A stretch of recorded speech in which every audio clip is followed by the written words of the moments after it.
Welcome back to Battle Royale, the original, not Hunger Games.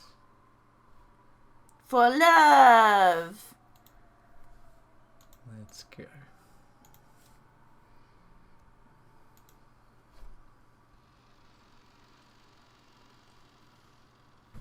Who are you placing bets on? Well, I feel like the bets have changed now that Chick Beatrice is in the ring. Has it? Well, anytime you put Beatrice in something, you just never know how it's going to end up turning out. For me, at least. Yeah, but this isn't the Beatrice. This is the Beatrice. I don't know. I was kind of, I don't know, I like to go for the underdog, and I was kind of like, what if it was Cannon and Jessica that won, and then they made George and Shannon unhappy because this game likes people to be unhappy. So it's like, maybe that'll be like the big upset. I don't know. We have to see. Or do they all lose? That's a possibility too. That is a possibility. I don't know. Okay, alright, we'll see. Erica had returned to the room that they... Erica had returned to the room that had been given to her on the second floor of the guest... Wait, we're with Erica now? I need glasses. It's been for a while. Just in the background, waiting for her turn. The next room over was empty. It was very quiet there. Even pressing her ear against the wall wouldn't help her listen in on the voices in the cousin room. Even with hearing power boosted by the detective's authority, it would probably be impossible to make out anything. Wait, is that a rule? What? That the detective can have, like, super keen senses? Yeah. It Detective can have skills. This room was the farthest down the hall, a long way away from the cousin room.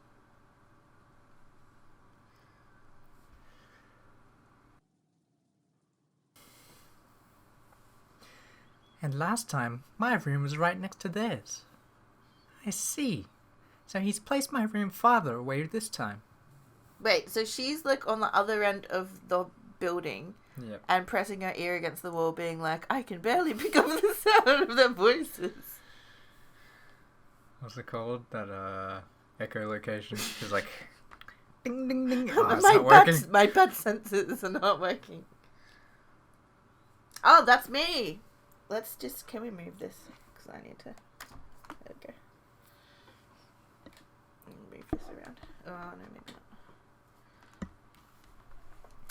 Such a modification to the initial arrangement is well covered by the authority given to the game master.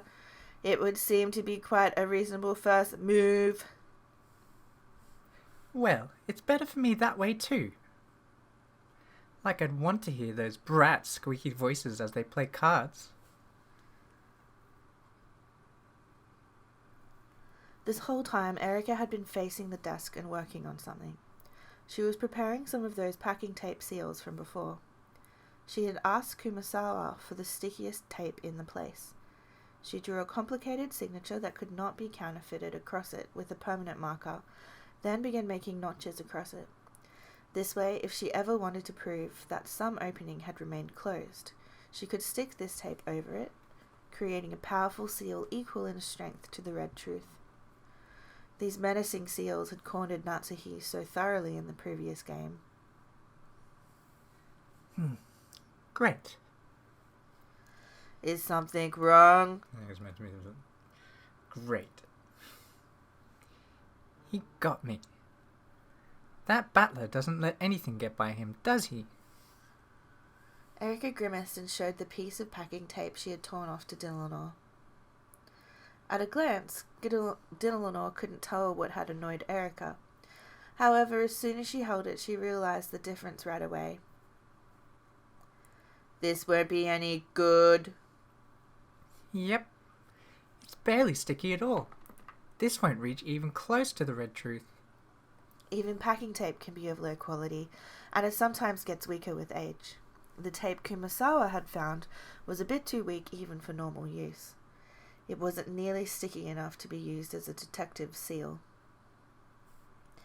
It is possible to tear it off cleanly. This cannot count as proof of a seal. I guess Battler isn't totally incompetent as I thought. He probably tampered with all the packing tape on the island using the authority of the Game Master. They need that. What's that tape? The meme tape. Flex. Flex tape? Is it Yeah. flex tape? This is flex tape. Just insert flex tape with Erica. Letting Erica get her hands on packing tape gave her a fatal weapon to use against witches. The weakness of witches, flex tape. The previous game had proven this fact. If you used flex tape, they wouldn't even be able to It's leave like, the room. I saw this human in her. Just slaps flex tape on it. over the top. The previous game had proven this fact, and so Battler had removed that weapon from the entire mansion. Most likely, all possible substitutes for packing tape have also been tampered with. Probably. Well, it isn't really so bad. At least this way I won't have to look like a fool crawling all over the outer wall in the cold rain. Erica tossed the packing tape aside carelessly and flopped Spread Eagle onto the bed.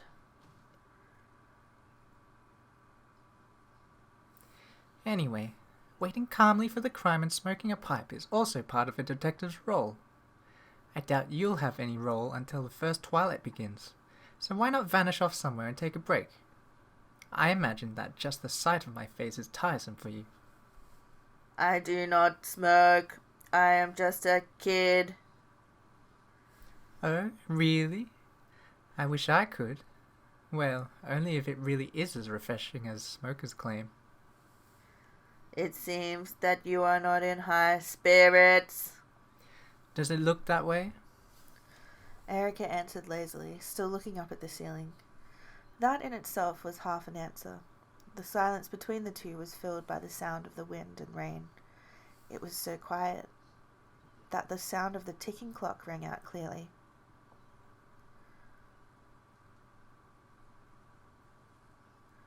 Lady Erica, may I ask a question? Depends on what it is. Answer's probably no, though. Well, we're just killing time anyway. What is it? Maybe Erica was bored too. Or perhaps the sound of the rain was making her sentimental. She agreed to listen to Dylanor, which was very unlike her. Why? Why do you hate magic? Ah, you mean that thing downstairs with Maria? That feels like so long ago. It was merely a foolish trick to deceive children. Everyone knew that. Was it really necessary to go so far to destroy that illusion? I cannot understand. Erica didn't need Dylanor to tell her that it had been a childish fight. Oh my gosh. What a sentence. Well, I am a self-proclaimed intellectual rapist. I can't stand having magic confuse the truth.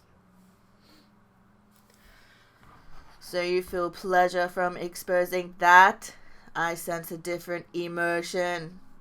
A different emotion? What's that? To me, it feels less like pleasure and more like a different negative emotion. You really are a murder doll, aren't you? Even your eyes are like knotholes. My apologies. Please forgive me. Erica rolled over grumpily, turning her back to Dylanor. So Dylanor couldn't see her expression. Even so, for some reason she could guess that this completely unobserved expression was one of pain. Interpreting this to mean that Erica wanted her to go away, Dylanor gave a bow and made to leave. Then Erica suddenly spoke. The words seemed so utterly out of place that Dylanor doubted her ears, and she had to ask Erica to say it again.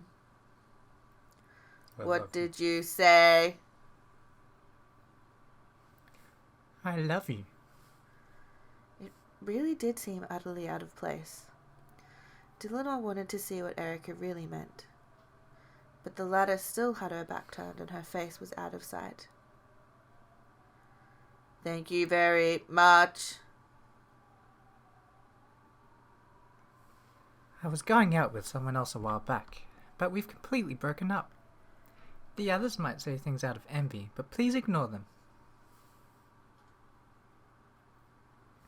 I'm gonna devote my whole life to you, so I want you to do the same for me. Let's find happiness together. Dylanor avoided asking what she was talking about and stood there in silence. For a while, Erica kept on dully and emotionlessly repeating soppy phrases that might have popped up in some shoujo manga. Then, unexpectedly, she once again followed up with a complete non sequitur. A new wallet. Of course, she had no idea what Erica was saying. However, with her back still to Dylanor, Erica kept on saying disconnected words. A strange cat keychain. A type of cologne that didn't suit him. A music tape that's not his style, which he said he borrowed from a senior at the theatre. His senior was asking, so he had to go. He suddenly got a new part-time job. He said he was talking with a friend on the phone who just wouldn't hang up. Made too much curry. Went to the theatre practice more often. The way he folds paper towels. Thanks, I've already eaten. He knew more about cosmetics. Sorry, I was sleeping. The toilet seat was left down. He spent the night over at his stage friend's place. My acting friends had a party here earlier. Someone must have left it behind. The drain and sink were cleaned out. Receipts and point cards from places he never goes. The muddy soles are evidence that you went out on Sunday when it was raining. That matches the strange symbol on the calendar. None of your theatre friends have hair this long. That's a leading question. How do you know the plot of a movie you haven't seen yet? Evidence. Evidence. Circumstantial evidence. Observation. Surveillance. Tracking. Tailing. Information gathering. Wiretapping. Asking around. Questioning. I found tons of evidence that I loved you. I found tons of evidence that you loved me. But I can't find any evidence that you haven't been cheating on me.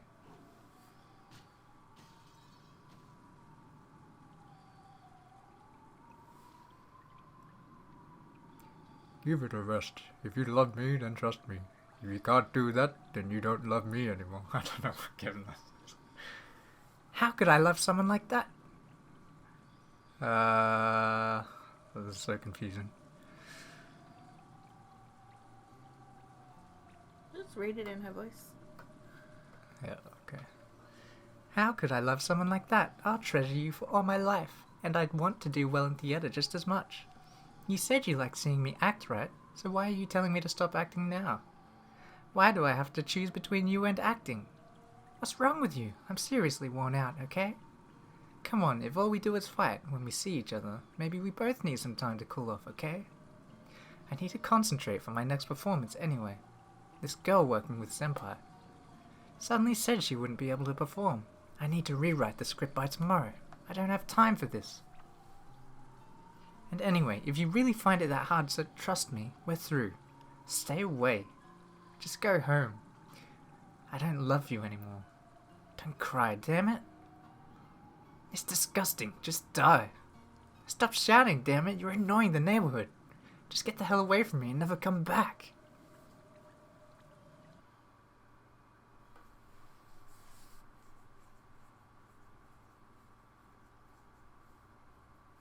Well, no, Erica. Huh? You're following, right? I think so. Without love, it cannot be seen. Ha! That's backwards. Because of love, you end up seeing things that don't even exist.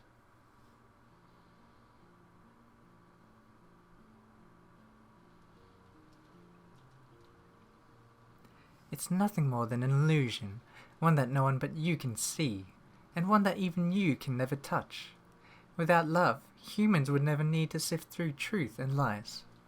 Because we can see things like that, we doubt. We suffer, we cry out loud.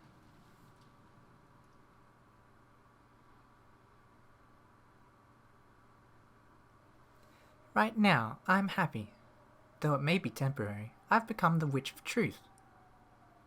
As I am now,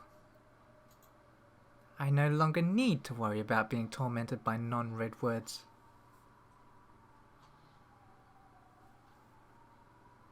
What about you? How would you have countered my endgame? How would I? That useless man couldn't have played the part of my opponent in that game. I was wondering how you would have countered it. Delano was suddenly thrust into the position of Erica's opponent. In the witch's game, she had once challenged that man, too. Delano shared in the fragments of Erica's past and was made to grasp the full situation. The board was reproduced in full inside their heads. The situation was one-sided. Erica's side had constructed a blue truth based on countless bits of circumstantial evidence, had turned all the bits that I can't read, all of those into pieces. It was already cornering the opponent. For some time, Dinah thought in silence, and announced her by-the-book response. First move. I demand that you provide evidence that I have been cheating. Counter with the blue truth. I present 84 points of circumstantial and physical evidence. Counter with the blue truth. I present 6 points of circumstantial and physical evidence that I still love you. Good. Blue and blue cancel each other out, but the number of pieces used to construct each is overwhelmingly unbalanced. When both opponents meet with the blue truth, the decision is almost always based on which side has more pieces of evidence, regardless of the actual circumstances. This is especially true in the human world. So by the standard rules, Erica would win. First point to me. Your next move? I will attempt to switch offense and defense. I ask that you, Lady Erica, provide proof that you are not cheating. Perpetual check. That's a forbidden move, since it'd result in an endless repetition of the same question going both ways. Then I frankly declare that, despite a lack of proof, I still love Lady Erica even now.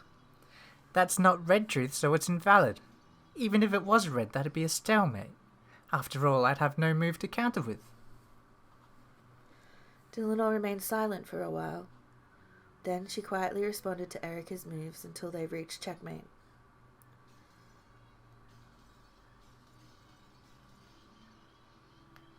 A stalemate is a forbidden move in the game of witches, since it means the ruin of the game.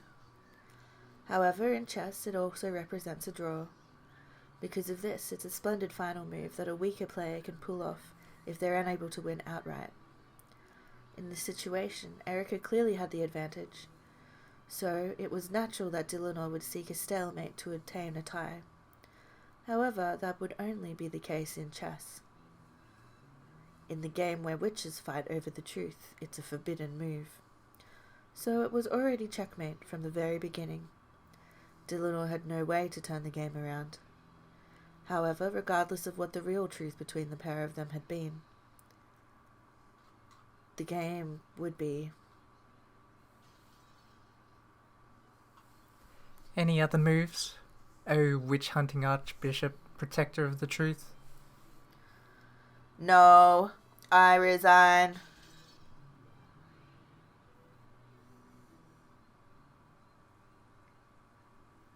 See, there you go. Erica had succeeded in crushing her opponent with the truth she espoused, that her former boyfriend no longer loved her and was cheating on her. Her opponent had no way to argue back. After all, humans are not allowed to...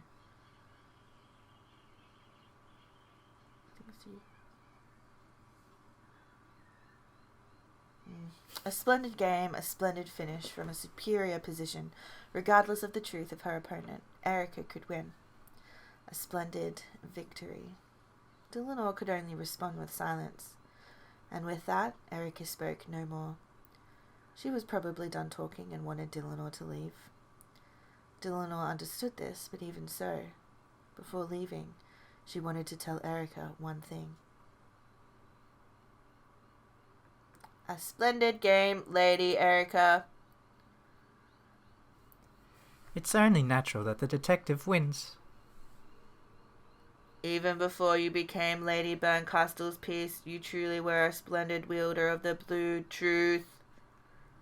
However, Lady Erica, humans are only allowed to use the blue truth, and the only thing that can counter blue truth is red truth, and humans are not allowed to use the red truth. In that case, how should your opponent have shown his truth? Who knows? Maybe he should have used that gold truth or whatever, which is supposed to be stronger than the red at times. You certainly were the victor in that game. However, allow me to say this as a protector of the truth. What? I imagine it's something unpleasant, so say it and go away. Yes, this game is your victory. However, you still have not denied the 6 points of blue truth evidence I used to claim that I still love you. Even you are human. You cannot use red truth to deny those points. Later on, I used the detective's authority to have all 84 points transformed into red truth, by the power of my master. I am a human, yet superior to humans, a detective and a witch. I am the Witch of Truth, Furudo Erica. Any other questions? Parting remarks? I have none. In that case, please excuse me. Dillonor bowed and disappeared. After that, all that remained was a single Witch of Truth laughing off a bitter past with an equally bitter smile.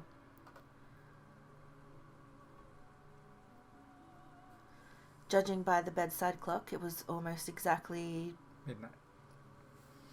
midnight. Okay, guess I should get a little sleep. The curtain has finally opened on the second day, October 5th. I wonder if this round's murders are happening somewhere about now. I hope our victims leave us some interesting dying messages this time. These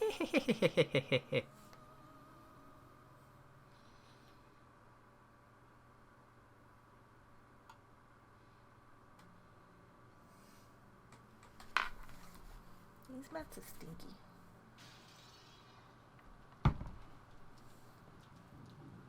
Oh, wow, Ava, it's been a while.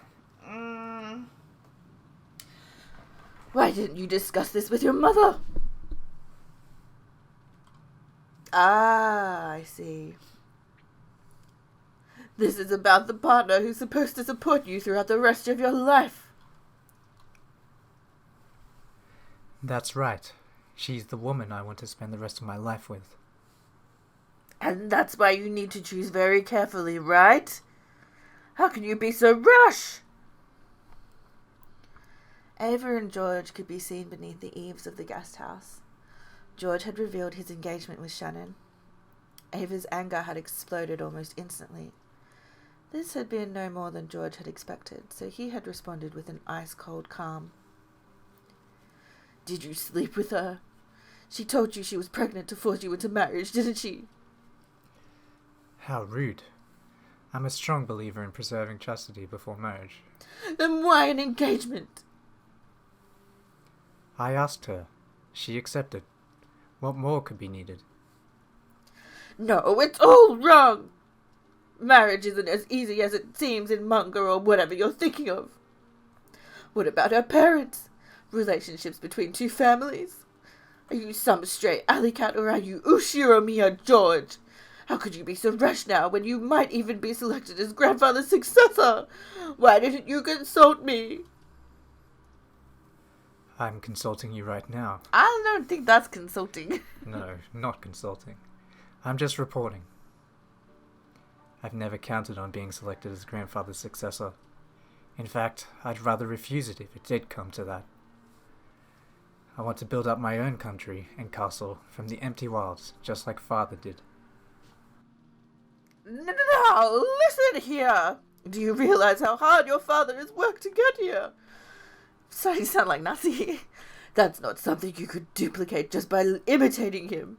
Do you understand how often he was saved by luck and coincidence before now? And he got through it because he had a wonderful life partner by his side. You. Sayo is the kind of person who'll support me and make me be reborn as an even stronger man. You've praised me for becoming the adult I am, but that could never have happened without her. What? Are you listening? George! Just let your mother handle this for now. Cool your head and think very carefully. Shannon isn't the only person interested in you, right? Ayumi-san from that marriage meeting really took a liking to you. First I've heard of it. I thought you knew! Her parents were also very impressed by you. If you really dream to build your own castle like your father, Ayumi-san is the one who'd really be able to help you, right? Do you intend to betray her feelings? There's nothing to betray. There never was any special relationship between Ayumi-san and me. We just had a marriage meeting, and our parents got all fired up afterwards.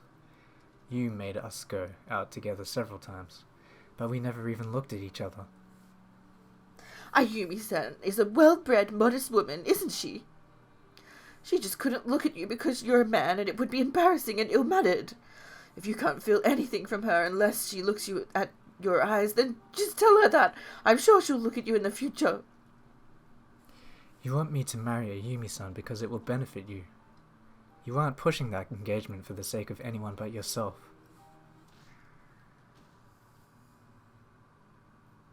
George! How could you say that? Have I ever failed to think about what's best for you? I haven't, have I? What is a parent's job? It's to look after the long-term welfare of their children, right? We've been looking down upon your entire future from a great height, and from our vantage point we can see that you're letting your momentary youthful emotions lead you down the wrong path. That's why I'm saying this, even though I know you'll hate me for it. If I didn't care for you, we wouldn't be having this fight.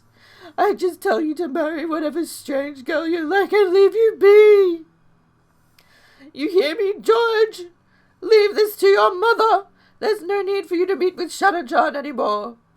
We'll take care of everything for you. Don't worry. We won't do anything bad to Shannon-chan. After all, it's thanks to her that you've grown so much. We won't forget that. So leave the rest to us, George. Sometime during Ava's rage, tears had started to drip from her eyes. As though those tears had caused him to hesitate, George turned his back and sagged his shoulders. Even George is a child of man, after all. Though he understands that marriage requires nothing more than the love of two people, he can't get over his desire for his parents' acceptance. And so, he is trapped between the tears of the mother who has always helped him and the fiancé he chose. Or is he?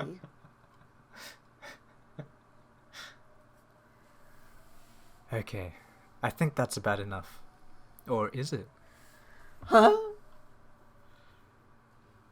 All my life, you've done a great job raising me, and I'm grateful for that. When I have children and become a parent, I'll become a parent like you. I'll be the kind of parent who most worthy of respect in the entire world, one who can truly fight for his children's sake. George?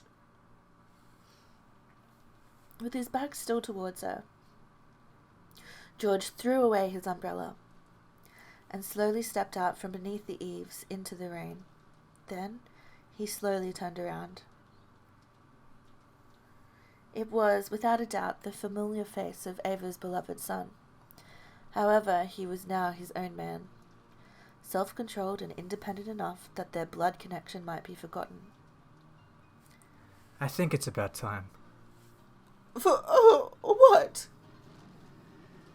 I think it's about time you learn to let go of your son, Mother. From now on, let's stop talking as mother and son. I am George. You are Ava. Let's forget that you're my parent and let our true intentions ring clear.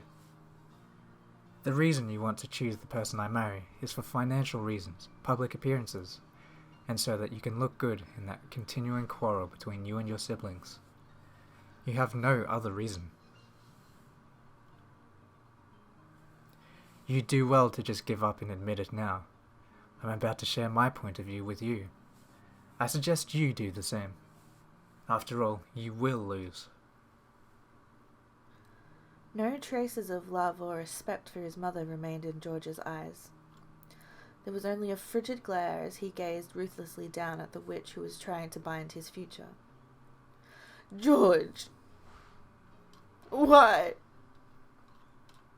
Are you looking at your mother like that? I can beat you now! Because I'm not looking at my mother. All I see is a wall, a trial, that's standing in the way of the future I'm trying to grasp. You're only human. I know that you have dreams and ambitions, and that you're still chasing after those, and I think that's a wonderful thing. We also know how hard it is for a person to chase their dreams without giving up. So, I'll need to inherit your wonderful strength. I've learned a lot from my parents, my friends, and Sayo, and I've grown. And the last thing I've learned, acquired, and perfected is the real Ushiremiya George. Now I'll overcome the final barrier. You! That's really harsh.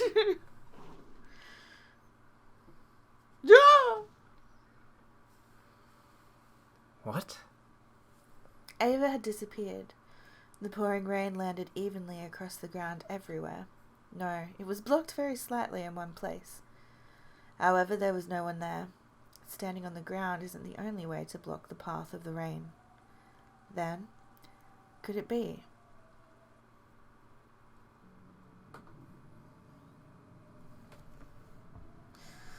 Oh. How did we do our voice?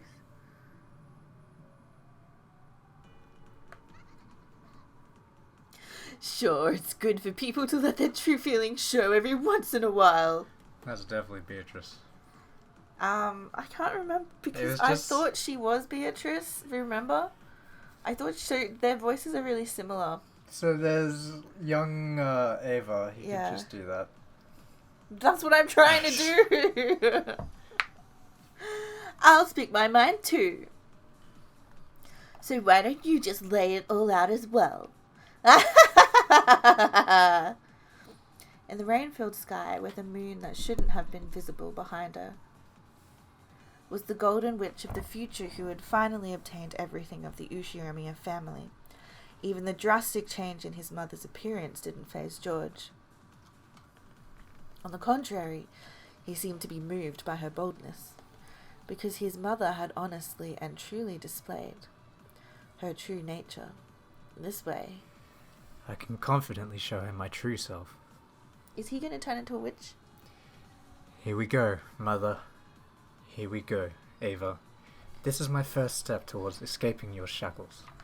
We need the castanets! I want castanets to be like... He's gonna take the rose off her bow and her hat, and he's gonna just like put them in his ears. I legit want to get castanets in the next time. Every time George comes on here, we're like... First step...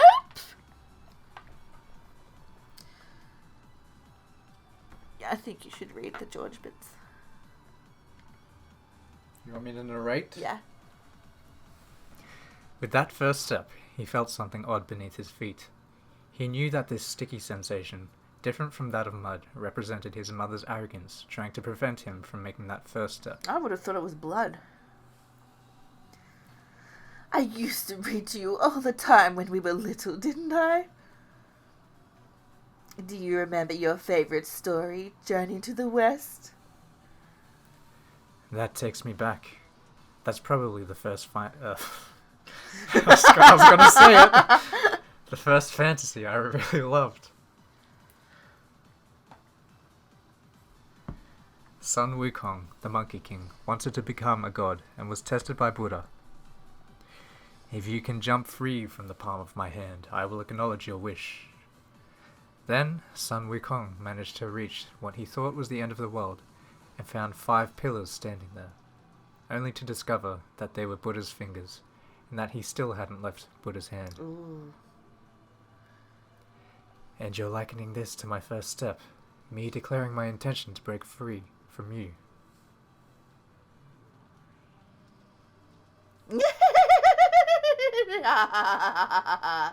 Your resistance, your conflict, your anguish and self-restraint and everything else. All of it is a road I once travelled down. This first step of yours is so trivial that when compared to my life it'd just get gobbled up. How long are you going to look away? If only you'd just look at your feet. At George's feet, on the pitch-black earth soaked by the pounding rain, was what appeared to be a slightly red sash that glowed ominously and blocked George's first step. It was deep, vicious, and it held George in place. George's foot in place. From Ava's perspective, as she gazed down from the sky, it looked like a vast red spiderweb that radiated out with George at the center. You remember that, right? She was the spiderweb lady. Ava was? Yeah. Or Ava Beatrice. Ava Witch. That's right. Don't look at me. This is me. This is me being tied down by countless studies and raised for the sake of your ambitions. Will that actually work though? No, we'll see. What if it makes it hard to hear? Yeah, fine.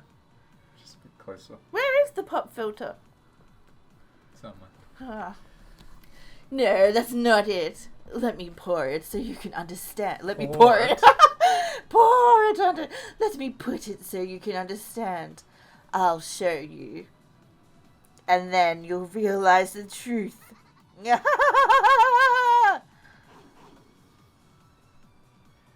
The vast red spiderweb on the ground scooped up George as easily as scooping scum out of a pot.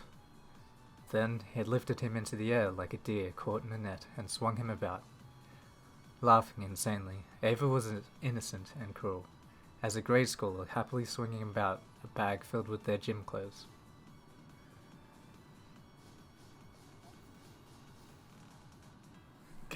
Ugh.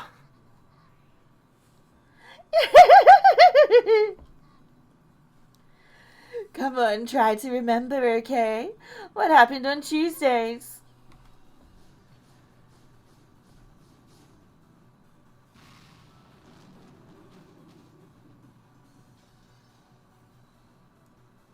Yeah. I remember. That was piano lessons. I still cringe whenever I hear I stepped on the cat. You did violin in kindergarten. That's the sort of instrument you'd expect smart kids to play, right? But you didn't seem to have the talent, so we switched you over to the piano.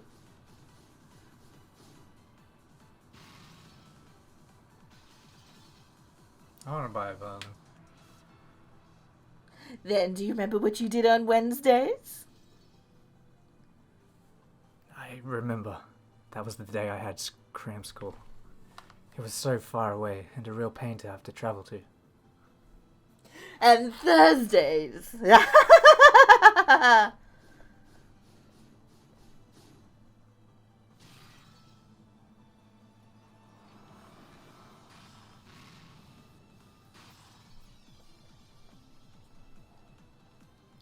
That was the day for supplemental lessons. You were just terrible at subjects with memorization, weren't you? You could apply your knowledge, but you were horrible at learning by rote. A classic. He can do it if he tries, kid. That one stung. Those are the most annoying words a kid can hear at a parent-teacher conference. You can lead a horse to water, but you can't make it drink. That's a British aphorism, isn't it? Making you get and stay motivated was the hardest thing to do! Oh dear, George. It's not looking good.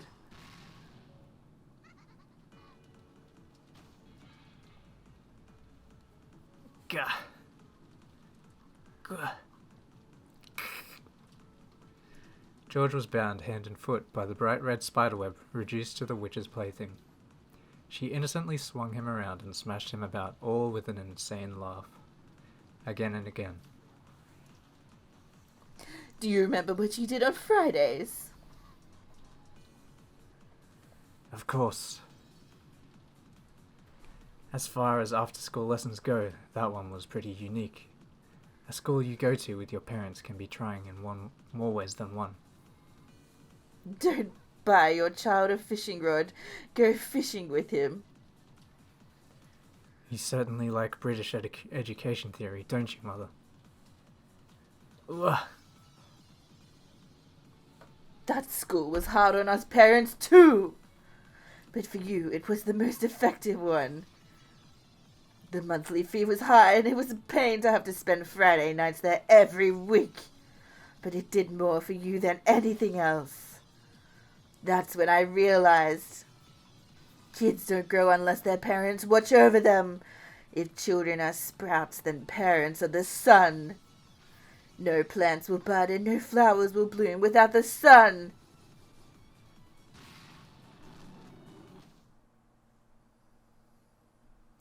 Still bound hand and foot, George was thrown, slammed, and smashed.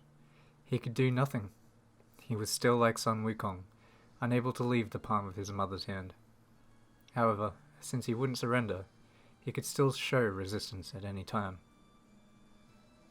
And what about Saturdays, huh? That's when the tutor came. He came to our house, which made it much easier, right? It was a pain having to invite some other person into my own private room every week. I hated the smell of sweat left behind when he left, so much that I can still remember it.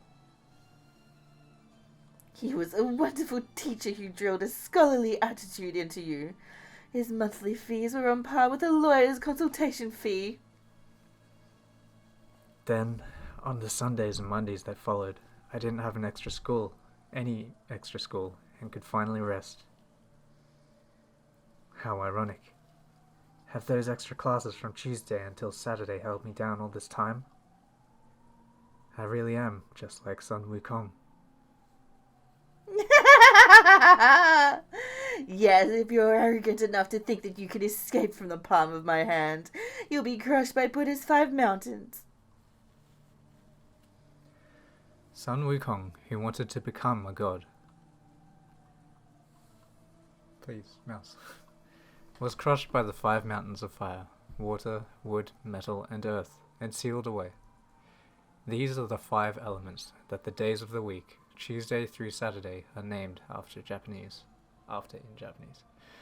Only now did George, who had always admired Sun Wukong, recognize this greatest of ironies. Just like Sun Wukong, you need to reflect upon and be punished for your arrogance. If you can show that you're willing to reform yourself, I'll release you. That's not being released. It's brainwashing. Ugh. There's no need to think about anything. Why don't just leave everything to Mama?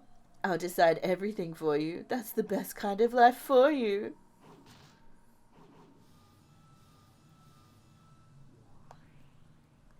I found the most intellectual woman in the world willing to devote herself to you entirely. I'll arrange for all of your successes and even prepare the roads leading to them. And eventually you will be chosen for the highest honor in the Ushiromio family, the position and successor to the headship. Only then will you begin your true life. A first step. Don't make me laugh, you still haven't even been born yet. This isn't my web that you're caught in. You're still inside my caring, nurturing womb.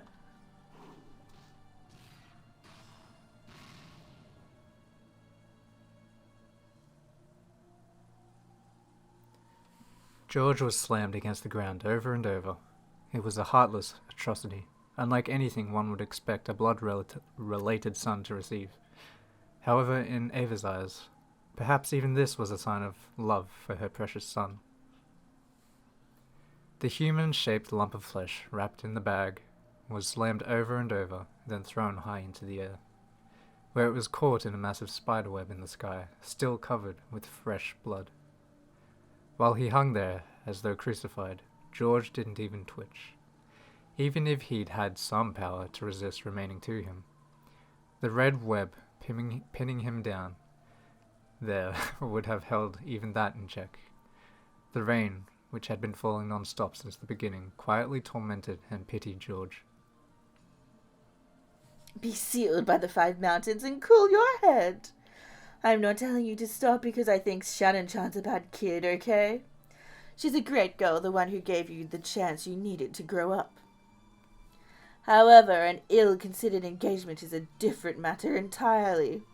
The issue has nothing to do with some failing on her part. Understand that.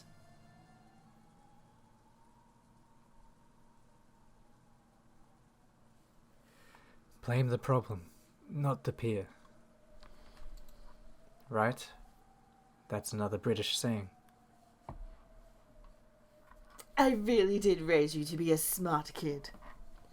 No, I am raising you. You're still inside me, right? You need to be nurtured a little longer. Okay, that's enough punishment, so apologize to your mother. The spiderweb released George reluctantly. Then it threw him to the ground beneath the cloudy sky. Thank you, Mother. It was all George could do to get up on his hands and knees. Though he wiped the mud away and stood his ground, he still couldn't raise his head. Everything you've done so far. You've done. For me, haven't you? Thank you. Thanks for everything. That's right. You must hate me now, but one day you'll thank me. I'm sure you'll understand how much I loved you. Being bound by all those extra classes from Tuesday until Saturday, that's a sign of how hard you worked to raise me to be an excellent man. That's another British phrase. To cover a child in blessings is the greatest education of all. Thank you. In return, I'll give you a British saying. What's that? Even if you strike all the trees in the forest once with an axe, you will not fell a single tree. And what does that mean? Maybe this one is clearer. To spend too much time in studies is sloth. Francis Bacon. I want bacon now. The man, drenched in mud and blood, straightened his crooked glasses and slowly stood up. Though he was covered in filth, his appearance had a divine quality to it. Something that could only appear on a self-controlled man, not one who had merely been dozing in his mother's amniotic fluid. I cannot count the number of things I've learned from Sire. She taught me courage and chivalry, how to be ambitious and witty and humorous and just a little stylish. It's ironic. Almost all of the things that you say are so wonderful about me didn't come from you at all. George! Are you still? Time to get back in Mother's womb. I'll nurture you in a sea of warmth once more. So weird. Can we put back in?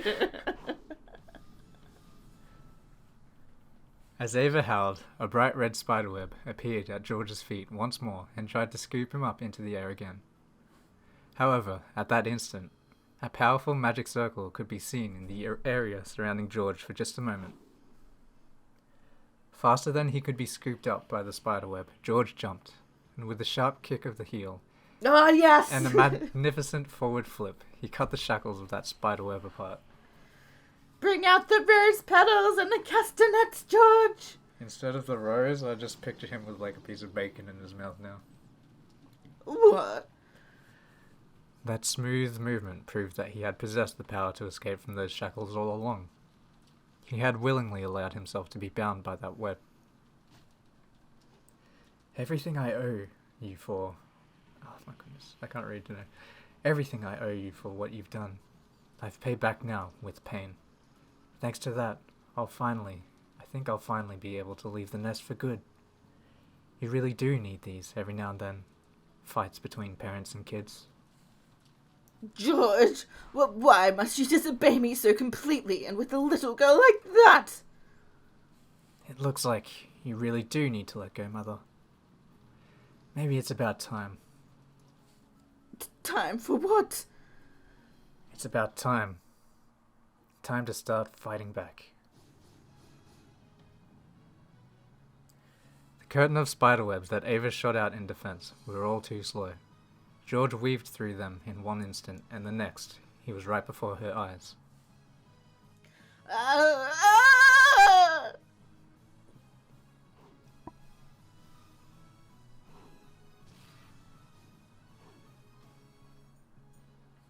Ava jumped out of the way of a kick that would have knocked her feet out from under her.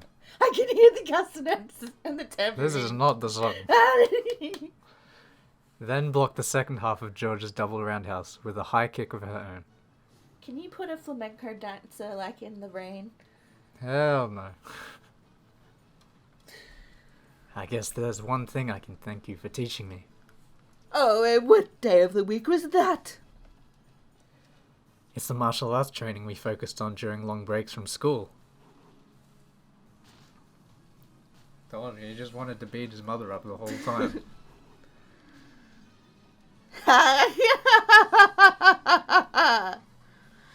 I'm glad, George, to hear you're grateful for at least one thing. Your mother is happy. Ava's swift feet flashed like lightning. Low, low, low. Mid-level attack. As George's head fell forward, she caught it in both hands as though she was about to smash it against the ground. It was then met with Ava's knee as it rose like a bolt of lightning from the earth.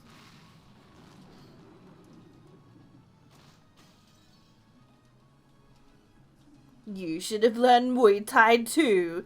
It would have been more fun to have learned it with you. You're right. I never had more fun than when I was learning martial arts with you. Then right now is when we get to have the most fun. Isn't it fun, George? Isn't it?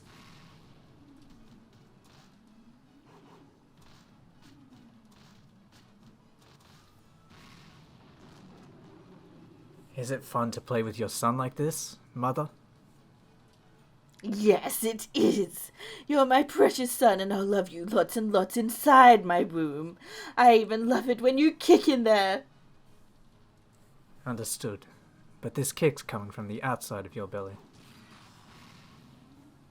George's knee buried itself into Ava's abdomen.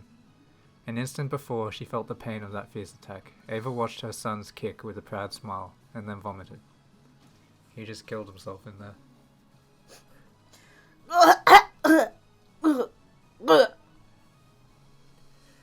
You're getting on in years, Mother. Maybe it's about time you held back on wearing childish clothes like that. George! Her chin still covered in vomit, Ava looked up at George in twisted anguish. She could see how pathetic her face was by her reflection in his glasses. Both you and I need to leave our childhood days behind. So long, Mother.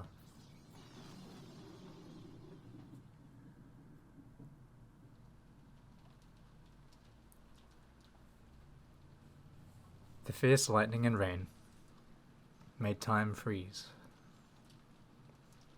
George's beautiful kick had stopped an inch from Ava's chest.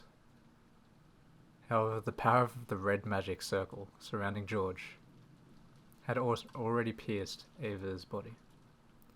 Though he had stopped without hitting her, blood poured out from Ava's back. No wound had been left on her chest, but her heart had been punched through. Ava slumped backwards and landed in a puddle with a splash. There were no convulsions. Her life had been ended without leaving her even an instant to writhe about in pain. I know you're somewhere over there, Garp. As he straightened his glasses, George spoke to the rose thicket behind him. Then a pitch-black hole opened in the air there, and Garp jumped out. Impressive. Even considering that it was before her ascension, I can't believe you managed to defeat Ava Beatrice. I thought you'd be there. Thanks for not interfering. I'm glad we were able to keep it between mother and son. But of course, I wasn't here. You summoned me just now. It doesn't matter either way. I have something to ask of you. Is there any reason I should listen? Will you refuse to listen? With his back still facing her, George reset his glasses. The threat in his voice held the solemn presence of a king who would control demons. That presence made Garp gulp, and she licked her lips before bowing respectfully to his back. I like hot guys, but I like monarchs even more. So he's not hot? Your wish is my command, O Demon King. I want you to lay her body to rest in a place fitting for a woman who admired the head of the Ushirimiya family, and who lived her life with the misguided dreams of that position. So, in Kinzo's study? No. The VIP room will do fine. That never-opened VIP room on the second floor of the mansion. Ah, that room. As you wish, Your Majesty. Garp approached Ava's corpse and lightly tapped the ground with her right heel. When she did, a large hole opened up, swallowed both Garp and the corpse, and closed. After a while, a small hole opened in the air, and the staff Ava always carried, marked with the one-winged eagle, that symbolized the Ushirimiya family's leader, was spat out into a puddle, because the corpse would no longer have any use for it. George slowly approached that staff and stepped down hard on the tip. When he did, the staff spun violently into the air, and after passing by the blue moon that honored the Demon King, it flew into George's outstretched hand.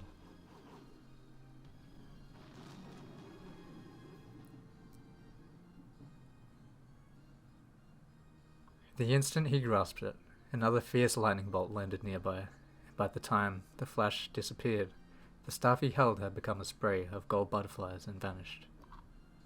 It was as though George had crushed the staff out of existence. Interesting. And now I finished my part. I'd let someone else have a turn. I can't believe you attacked your own mother. It's the person who loves you first in this world, and the last one you have to separate yourself from. That's what it means to leave your home. This is the courage I need to show to take Saya as my wife. George-sama! Bravo, Ushirimiya George. An excellent start. Even though it was just within the game, even though it was just a piece, I didn't like having to kill my mother. However, that was the trial you set me, so I saw it through. He stared at the two demons. Do you want me to keep narrating? I can read now.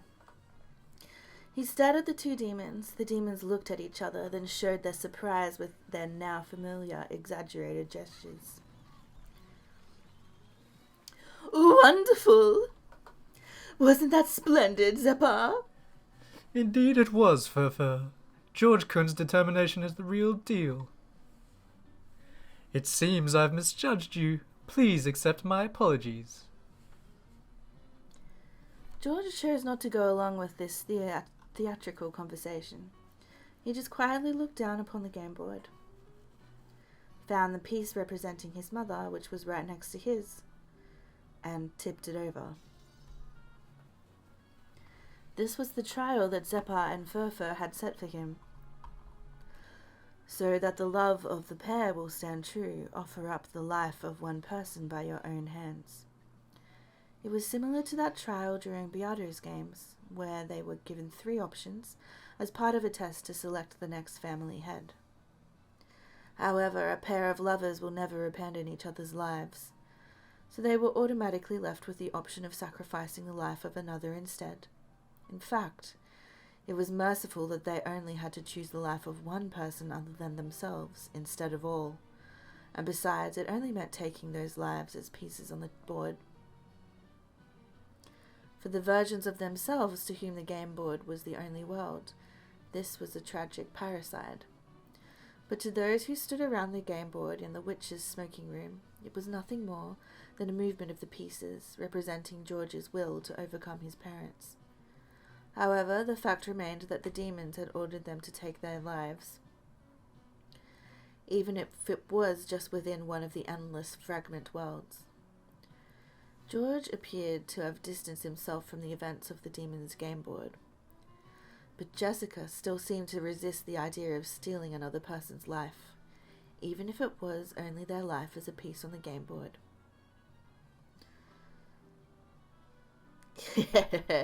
Have you been scared stiff? No. The Beatrice that Butler Son desires would not be shaken by the likes of this.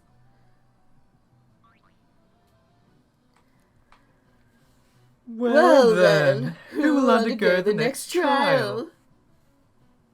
Please choose the next victim. It doesn't matter who. Please name the next challenger. Anyone of you may go.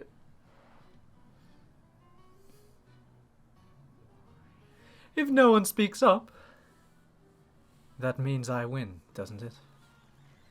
Yes, that's right. If so, congratulations, Ushiomi George. Hey, that's me, right? Yeah. The key that leads to successful love between you and the one you cherish. We will now proudly grant. Hold it right there. As the demons delightedly named George as the victor, they were interrupted by the next challenger. Jessica-san, I'm up next. Okay, I'll do it. I'll show you that I'm serious about Kanan-kun. Really feel like eating noodles.